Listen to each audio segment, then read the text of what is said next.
जय सिया राम दोस्तों, आप सभी का हार्दिक स्वागत है आपके अपने चैनल सनातन चर्चा पर। और आप सबके ढेर सारे प्यार के साथ हम फिर से लौट आए हैं श्री कल्की पुराण की आगामी चर्चा के साथ। हमने पिछले भाग में चर्चा की थी कि कैसे भगवान कल्की नारायण ने म्लेच्छ स्त्रियों को पराजित किया था, उन्हें मुक्ति दी थी। उसके बाद हमने भगवान श्री रामचंद्र जी की दिव्य लीलाओं के बारे में भी संक्षेप में चर्चा की थी। आइए अब हम इसके बाद की चर्चा करना प्रारंभ करते हैं। हमने पिछली बार जाना था कि भगवान कल्की से दो सम्राट, जिनका नाम राजा मरु और देवापी था, उनकी भेंट होती है। तब राजा मरु भगवान श्री राम जी को अपनी वंशावली का बखान करने लगते हैं। साथ ही साथ वो उनको बताते हैं कि वो इस घोर कली काल में कलाप नाम के ग्राम में जाकर तपस्या कर रहे थे और उन्होंने अपना राजपाट छोड़ दिया था। तब भगवान कल्की ने उनसे पूछा कि तुम्हारे साथ ये जो दूसरे नरेश हैं, इनका नाम क्या है, ये कौन है। तब उनमें से जो दूसरे महाराज थे, राजा देवापी, वो भगवान नारायण को बताना प्रारंभ करते हैं कि वो एक चंद्रवंशी सम्राट हैं। जब इस संसार का प्रारंभ हुआ तब भगवान नारायण की कमल नाभ से ब्रह्मदेव प्रकट हुए।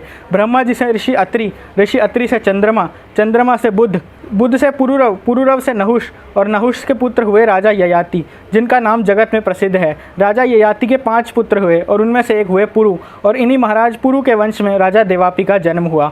और इस घोर कली काल में राजा देवापी भी कलाप ग्राम में तपस्या कर रहे थे। जब इन दोनों राजाओं को भगवान श्री वेदव्यास जी के द्वारा पता लगा कि भगवान कल्की ने संसार का भार हरण करने के लिए अवतार लिया है, तब वे इनके दर्शन करने के लिए वहाँ आए थे। भगवान ने इन दोनों राजाओं को अपने अपने राज्य अयोध्या और हस्तिनापुर लौट जाने को कहा और उनको कहा कि तुम राज्य करो, मैं शीघ्र ही म्लेच्छों और दुष्टों का संहार करके तुम्हारे राज्य में आकर तुम्हारा राज्य अभिषेक करूंगा। साथ ही साथ भगवान ने उनको विवाह करने के लिए भी कहा। राजा मरु का विवाह महाराज विशाखयूप की पुत्री से होगा और साथ ही साथ जो देवापी महाराज है उनका विवाह रुचिश्रवा की पुत्री शांता के साथ होगा। इसके बाद भगवान कल्की के आदेश पर इंद्रदेव के 2 दिव्य रथ पृथ्वी पर उतर कर आए, जो कि भगवान विश्वकर्मा के द्वारा निर्मित थे। भगवान ने इन दोनों राजाओं को वो रथ भेंट किए और उन्हें अपने राज्य को जाने को कहा। इसके बाद इन दोनों राजाओं ने अपने अपने राज्य पहुँच विवाह किया और भगवान कल्की की सेवा में लौट आए। जब भगवान कल्की ये लीला कर रहे थे तभी एक बड़ा ही सुंदर, बड़ा ही अद्भुत सन्यासी, एक बड़ा ही उत्तम साधु भगवान कल्की के पास आया और भगवान को प्रणाम किया। वास्तव में और कोई नहीं अपितु सतयुग था, और उन्होंने भगवान को प्रणाम किया और भगवान से भेंट करी। साथ ही साथ उनकी स्तुति करने लगे। जब भगवान श्री कल्की नारायण इनकी स्तुतियों से प्रसन्न हुए और उन्होंने सेना को सज्ज होने के लिए कहा कि अतिशीघ्र एक संग्राम का आरंभ करेंगे, जिससे कि कली पुरुष का नाश होगा और सतयुग की पुनः स्थापना होगी, पुनः धर्म की स्थापना होगी। उसके बाद भगवान कल्की ने अपनी अक्षोहिणी सेना का निर्माण किया, जिसमें राजा विशाखयूप, मरु और देवापी, इन सभी राजाओं की सेनाएं सम्मिलित थी। इसके बाद भगवान कल्की जब ये सारी सेना सम्मिलित कर रहे थे तभी वहाँ धर्म अपने बच्चों और अपनी पत्नी के साथ वहाँ पर आए। धर्म की स्थिति बड़ी ही दयनीय थी, क्योंकि कलयुग में धर्म का पतन और धर्म की ग्लानि होती है। तब धर्म ने भगवान कल्की से विनती की कि वो उनकी रक्षा करें, क्योंकि भगवान कल्की अपने सभी भक्तों के मन का भय हरने वाले और उनको रक्षा प्रदान करने वाले हैं। तो उन्होंने धर्म को भी आश्वस्त किया।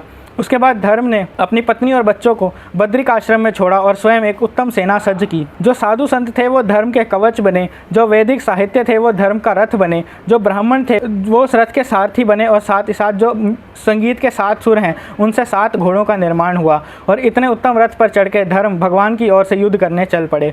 जब ये युद्ध प्रारंभ हुआ बड़ा ही घमासान था, यहाँ तक कि देवी देवता भी आकाश से इस युद्ध को देखने के लिए पधारे थे। धर्म ने कली पुरुष से युद्ध किया, प्रसाद ने लोभ से, दंभ ने सुख से, सुख ने भय पर आक्रमण किया। उसके बाद राजा मरु ने काश और कंबोज राजाओं से युद्ध किया। इसके बाद राजा देवापी ने तोल और वरवरों से युद्ध किया। इसके बाद महाराज विशाखयूप ने भी पुलिंद और चंडालों के साथ भीषण संग्राम किया।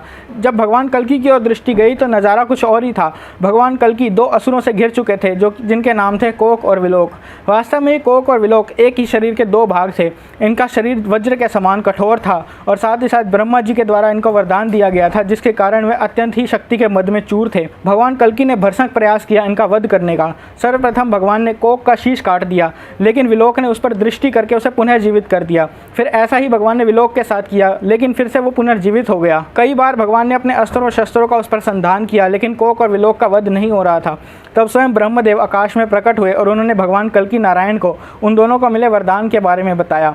उन्होंने बताया कि इन दोनों का वध किसी भी अस्त्र और शस्त्र से नहीं किया जा सकता, मात्र अपने हाथों से ही इनका संहार किया जा सकता है और एक ही साथ इनका संहार होना संभव है। तब भगवान ने अपने दोनों हाथों को मुष्टिका बनाया, दोनों के सिर पर प्रहार किया, जिससे इन दोनों का संहार हो गया। जब कोक और विलोक का संहार हुआ तो सारी सृष्टि धन्य हो गई। और साथ ही साथ भगवान कल्की के जितने भी एसोसिएट्स हैं, उनके पार्षद हैं, उन्होंने कली के सभी पार्षदों को हरा दिया। साथ ही साथ जो धर्म और सतयुग हैं, इन दोनों ने आगे चलकर कली के जो राज्य है उसमें अग्नि लगा दी, जिससे कली की पत्नी और बच्चों का संहार हो गया। और लेकिन कली जली हुई अवस्था में, कली पूरी तरह उसमें जल गया था, लेकिन उसने बड़ी ही मुश्किल से अपने आप को वहाँ से बचा लिया और अपने राज्य से भाग गया। इसके बाद भगवान श्री कल्कि नारायण इस युद्ध को विजय करके आगे बढ़े और भल्लाट नगर नाम के एक राज्य में गए। भल्लाट नगर में उनके परम भक्त महाराज शशिध्वज का राज्य था, लेकिन महाराज शशिध्वज भगवान कल्कि से युद्ध करने के लिए आए। भला एक भक्त अपने आराध्य से युद्ध कैसे कर सकता है? इसका उत्तर हम कल्कि पुराण की कथा के अगले भाग में खोजेंगे। अगर ये वीडियो आपको अच्छा लगा हो तो इसे ज़्यादा से ज़्यादा लाइक और शेयर करें और चैनल सब्सक्राइब करना ना भूलें। हम आपसे मिलेंगे श्री कल्कि पुराण के अगले भाग में। तब तक के लिए आप सबको हमारी जय सिया राम।